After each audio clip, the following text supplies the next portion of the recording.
प्रेक्षक हो नमस्कार. अध्यात्म आणि विज्ञान यांच्या समन्वयाने जगामध्ये शांतीचा संदेश देणारं एकमात्र विद्यापीठ ते म्हणजे विश्वधर्मी प्राध्यापक डॉक्टर विश्वनाथ दा कराड सरांनी साकारलेले MIT हे विश्वविद्यापीठ. सरांच्या संकल्पनेतून साकारलेली विश्वशांती केंद्र आळंदी, माईस MIT पुणे आणि समस्त गावकरी मंडळ रामेश्वर आयोजित संत श्री गोपाळबुवा महाराज अखंड हरिनाम सप्ताह श्रीरामकथेचा कार्यक्रम मोठ्या उत्साहानं पार पडला. तीच कथा या विशेष भागाद्वारे आम्ही आपणासमोर सादर करीत आहोत. या श्रीरामकथेत थेट प्रभू श्रीराम आपल्या झोपडीमध्ये येतात आणि आपल्याला दर्शन देतात. हा शबरीला झालेला आनंद आणि त्याच प्रसंगी प्रभू रामांना शबरीने दिलेली उष्टीबोरं, ती उष्टीबोरं तिनं त्यांना का बरं दिली, सीता शोधाकरता शबरीने रामाला दिलेले उत्तर देखील कोणते, हा संपूर्ण प्रसंग पाहूयात आजच्या श्रीरामकथेतून. ही कथा सांगतायत हरिभक्तपरायण रामराव महाराज ढोक. राम लक्ष्मण दोन्ही बंधू शबरीच्या आश्रमापुढे आले. मी पाद्यपूजा करेल, हार घालेल, कुंकुम तिलक, आरती ओवाळील असं म्हणणारी शबरी काहीच केलं नाही. फक्त एकदा रामाला बघितलं, डोळे बंद केले. हे काय स्वागत करण्याची पद्धत आहे का ब्राह्मण काका? तुमच्या घरी जर कोणी आलं तर तुम्ही घ्यायचे डोळे बंद करून, पाहुण्यानं जायचं बिना चहाचं वापस. अरे डोळे का बंद केले? याची दोन कारणं दिली. तिच्या डोळ्यावर विश्वास बसेना, मी खरंच पाहते परमेश्वराला का स्वप्नात आहे, एक. दुसरं कारण असं आहे, डोळे मिटून स्मरण करायची पद्धत आहे. शबरीनं डोळे मिटले. कशासाठी? मातंग गुरुचं स्मरण. गुरुजी, तुम्ही मला शब्द दिला होता ना, जगाचा बाप तुझ्या झोपडीत येईल बेटा. तो दिवस उजाडला गुरुजी. ब्रह्मांडाचा धणी माझ्या गरिबींच्या झोपड्यात आला, पण हे दृश्य पाहायला तुम्ही नाही गुरुजी. म्हणून डोळे मिटून गुरुचं स्मरण. ही दोन कारणं. आता शबरी खाली बसली, आपले हात पुढे ठेवले. हात ठेवल्यावर साहेब ओळखलं प्रभूनं, माझ्या शबरीला पाय धुवायचे आहे, पण तिच्याजवळ भांडं नाही. शबरी इतनी अकिंचन थी, प्यास लगती तो अंजलि भर जल पी लेती, पंपा सरोवर जाके भूख लगती तो फल खाती थी. कोई पात्र नहीं रखा था शबरी ने. शबरी के पास भगवान के पाँव धोने के लिए कोई पात्र नहीं था, लेकिन भगवान के पाँव धोने की पात्रता थी. हमारे घर में पात्र बहुत है, हमारी पात्रता नहीं.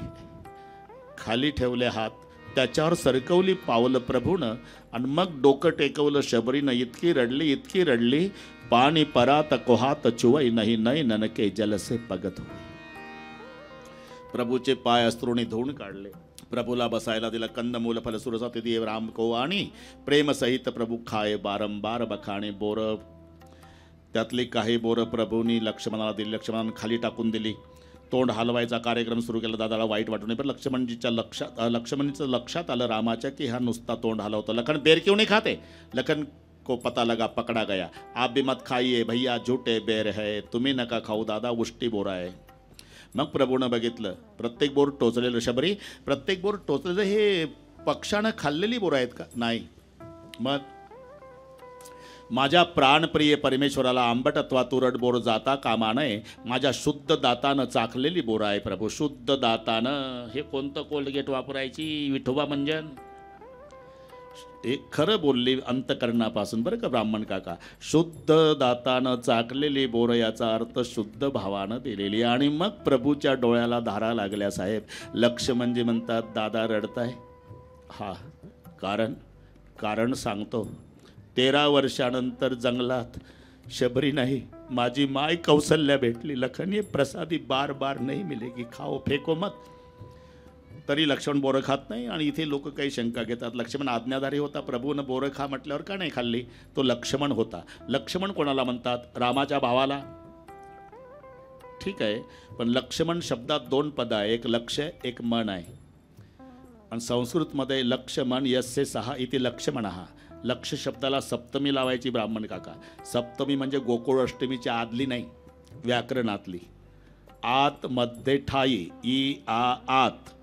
हे सलाते सलाते चाचीचे उन्हून पेक्षा पासून वाचून खरीच संबंधी विषयी वगैरे पहिलं वर्ष व्याकरणाचा आठवा. इथे आत मध्ये ठाई 3 शब्द लक्ष शब्दाला लावायचे. लक्षात, लक्षामध्ये, लक्षाच्या ठाई सतत ठेवतो मन त्याला म्हणतात लक्ष्मण. त्याचं लक्ष काय आहे? त्याचं लक्ष इंद्रजित आहे अण्णा, इंद्रजित आहे.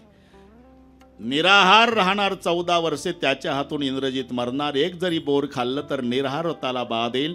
दादाला तात्पुरतं वाईट वाटू दे, पण माझं लक्ष साध्य झालंच पाहिजे असं लक्ष्याच्या ठिकाणी सतत मन ठेवतो, म्हणून लक्ष्मण. भक्षमन असता तर बोरं एकट्यानं खाल्ली असती. तो लक्ष्मण असते. शबरीला प्रभूने विचारलं, सीता का तलाश करने के लिए क्या करना होगा? बस सुग्रीव के साथ मित्रता करनी होगी तो तलाश करना आसान हो जाएगा. अच्छा शबरी, मैं चलता हूँ. नहीं, पहले मैं जाती हूँ. आपके लिए जिंदी थी, अब जीना सफल हो गया मालिक. शबरी तिला नवविध भक्तीचं प्रतिपादन करवलं. शबरी योगाग्नीत विलीन झाली आणि शबरीचा उद्धार करून प्रभू पुढे निघाले. पंपा सरोवरावरती आले. तिथं आल्यानंतर प्रभूला नारदजी भेटले. नारदाने प्रभूला संताची लक्षणं विचारली. संताचे लक्षण दोघंच सांगू शकतात साहेब, एक तर संत पाहिजे, नाही तर भगवंत. भक्ताचा महिमा भक्तची जाणती. जमलं. दुर्लभ या गती अनेकाशी. हां, जमलं, आपलं चालू. तुका म्हणे अंगी व्हावे ते आपण, तरीच महिमान येईल कळो. संताचं लक्षण संत सांगू शकतात अथवा भगवंत. संत ते कवन, संत ते कवन, हे जाणे खून केशीराज. आणि म्हणून रामचंद्र प्रभू नारदाला संताची लक्षणं सांगतायत. सुनो मुनी संतन के गुण कहू, जिनते मै उनके बस रहू. षट विकार जित अनगा कामा. इथून सुरुवात केली ब्राह्मण काका. षट विकार जित शर्माजी, ज्यानं 6 विकार जिंकले ना नारदा, त्याला संत म्हणतात. षट विकार जित. अनघ, अनघ शब्दाचा अर्थ निष्पाप. अकामा, निष्काम. अचल, जो विचलित होत नाही. विचलित होत नाही म्हणजे ज्याच्या धैर्या नाही भंग. तार आली बाबा, तार. पूर्वी तार यायची, लँडलाईन वगैरे नाही. तार, तार. मला काय लेणं आहे का रे बा? त्याच्यात काय तूच वाचून दाखव. तुम्ही काय शाळेत गेलो का? तुमचा एकुलता एक गोविंदा नावाचा मुलगा सकाळी मेला बाबा 8:30ला. त्याची तार आहे. गोविंदा मेला, माझाच मेला का भाऊ? लोकांचे नाही मेले आणि तू मी काय जगणार आहे का रे? अरे एक दिवस सर्वायले जावाज बा. पुन्हा सुरू केलं. किती गेले कोट्या कोटी, काय रडू एकासाठी. याला म्हणतात अचल, विचलित न होणे, ज्याच्या धैर्या नाही भंग. हे संताचं लक्षण. अमित, अकिंचन म्हणजे लौकिक दृष्ट्या, पण किंचन पारमार्थिक. तुका म्हणे धन ज्याचे निज नारायण. सुची सुखदामा, अमित बोध, अनियमित भोगी, सत्यसार कवी, कोविद जोगी. सावधान मानद मदहीना. हे नीट आहे का?